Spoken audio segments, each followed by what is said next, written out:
He thought she was just another clumsy, underqualified secretary, until he found out who her father was. By then, it was already too late. Or was it? In the heart of a gleaming skyscraper in New York City, CEO Brandon Hale ruled his tech empire with precision and high expectations. Everything about him screamed control: his tailored suits, his glass-walled office, even the way he signed documents in exact strokes. He didn't tolerate mistakes, especially not from his employees. So, when a new secretary, Emma Collins, showed up, timid, dressed modestly, and clearly overwhelmed, he was already skeptical. Within the first week, she accidentally forwarded a confidential file to the wrong investor. Nothing major, but enough to annoy Brandon. By the second week, she spilled coffee near his desk. Not on it, thankfully. That was strike two. She worked hard, never complained, and stayed late every night to get better. But Brandon had already made up his mind.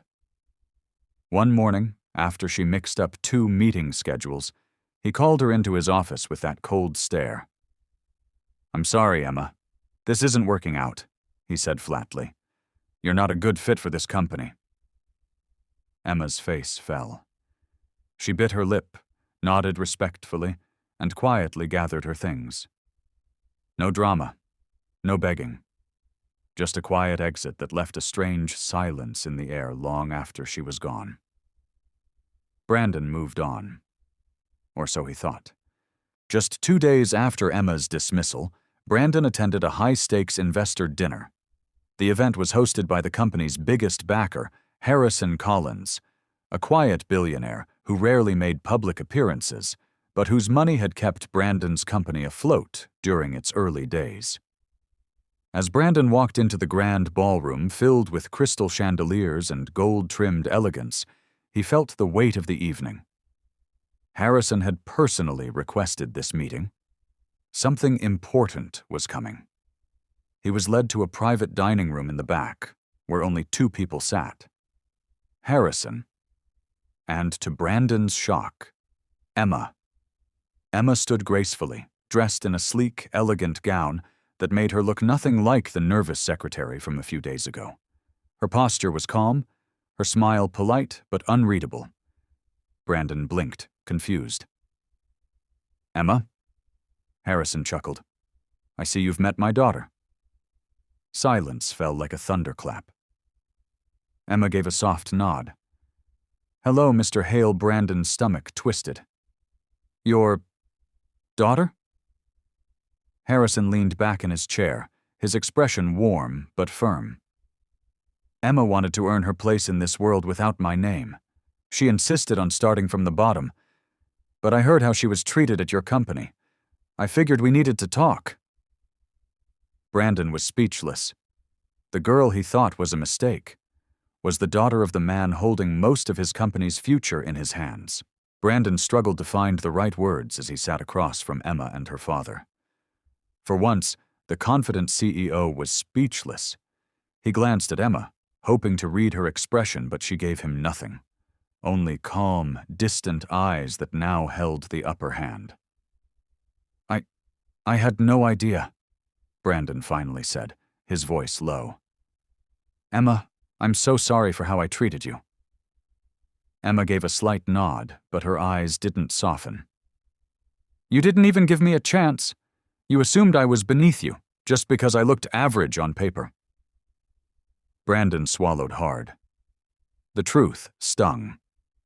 Everything about Emma's hiring had been a test. A silent one she never told anyone about. And he had failed. "I was under pressure that day," he tried explaining. "And Emma interrupted calmly. "Everyone's under pressure. That doesn't justify disrespect." Harrison raised a brow. "She's right, Brandon. But I didn't bring you here to scold you. I brought you here because Emma has a decision to make, whether she wants to continue investing in your company through me or not." Brandon's heart thudded. "Wait, you're giving her the choice?" Harrison smiled. "It's her money, technically. She's my largest silent partner now. She believes in your company. but not necessarily in you. Brandon turned to Emma, his voice quieter now. What do you want me to do? Emma took a moment, then said, I want you to see people. Not titles, not clothes, not connections. People. He nodded earnestly. You have my word. I've learned something I should have known from the start. Emma looked at her father, then back at Brandon. Then maybe we'll consider staying on board. 3 months later, Brandon stood by the large window of his office, looking out at the skyline with a sense of gratitude he hadn't felt in years. Things had changed. He had changed. Emma was now back in the company, not as his secretary, but as the director of people and culture, a role she had created herself to ensure what happened to her wouldn't happen to anyone else. The office felt different now, warmer, more humane. What shocked the entire staff was how well Emma handled the position. With her vision and background in psychology and business, employee satisfaction soared. Brandon noticed people smiling more. Productivity went up. And most importantly, respect became the core value of the company. One evening, as the office lights dimmed and the rest of the staff headed home, Brandon walked into Emma's office. He held 2 cups of coffee. You've made this place better, he said softly, placing a cup in front of her. You've made me better. Emma smiled, this time genuinely. You did the hard part, Brandon. You listened. Most people never get there. There was a pause. The air felt different, almost like the beginning of something neither of them expected. I was wondering, Brandon said carefully, if you'd join me for dinner sometime, not as my employee, but maybe as someone I'm hoping to get to know better. Emma looked at him for a moment, then smiled. One condition, you don't try to impress me with your bank account. He chuckled, his heart lighter than it had felt in years. Deal. And just like that, what started as a cold firing turned into the warmest chapter of their lives. Because sometimes fate doesn't knock. It storms in, turns everything upside down, and somehow makes it right again.